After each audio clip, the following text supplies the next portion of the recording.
ఎన్నికలకు ముందు ఆ ఎమ్మెల్యేకు కనీసం కారు కూడా లేదు.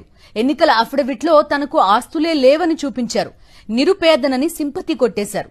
కూటమి తరపున ఎమ్మెల్యేగా గెలుపొందారు. సీన్ కట్ చేస్తే 5 కోట్లు విలువ చేసే బంగ్లా, కార్లు, రాజభోగాలు ఓ నియంతలా మారి ప్రజల రక్తం పీలుస్తున్నారు ఆ ఎమ్మెల్యే. అందిన కాడికి దండుకుంటున్నారు. ఎమ్మెల్యే సంపాదన చూసి కూటమి నేతలే ముక్కును వేలేసుకుంటున్నారు. ఇంతకీ ఆ ఎమ్మెల్యే ఎవరు అనేగా లెట్స్ వాచ్. ఉమ్మడి పశ్చిమ గోదావరి జిల్లాలో పోలవరం నియోజకవర్గం పేరు ఇప్పుడు రాష్ట్ర వ్యాప్తంగా చర్చనీయాంశంగా మారింది. దానికి కారణం పోలవరం ఎమ్మెల్యే చిర్రి బాలరాజు. 2024 ఎన్నికల్లో కూటమి నుంచి లక్కీగా టికెట్ కొట్టేసి గెలుపొందిన బాలరాజు దీపం ఉన్నప్పుడే ఇల్లు చక్కబెట్టుకోవాలన్న సామెతను ఫాలో అవుతున్నారు. ఎమ్మెల్యేగా గెలిచిన రోజు నుండే దోచుకో, దాచుకో, తినుకో అన్న విధంగా వ్యవహరిస్తున్నారు. అమాయకపు గిరిజనుల రక్తాన్ని పీలుస్తున్నారు.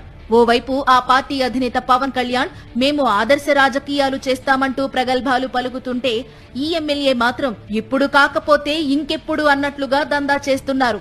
పోలవరం నియోజకవర్గంలో గిరిజనుల భూములు, ఇసుక, మట్టి, మద్యం ఇలా కాదేది అవినీతికి అనర్హం అన్న చందంగా చిర్రి బాలరాజు దోచేస్తున్నారు. అడిగిన వాటాకు ఒప్పుకోకపోతే అక్రమ కేసులతో భయపెట్టి నియంత పాలనకు తెరలేపారు. ఎమ్మెల్యే కాకముందు ఆయనకు కనీసం కారు కూడా లేదు. కానీ ఇప్పుడు ఏకంగా 4 కోట్లు పెట్టి భవంతిని నిర్మించారు. దాన్ని చూసి స్థానిక ప్రజలు ముక్కున వేలేసుకుంటున్నారు.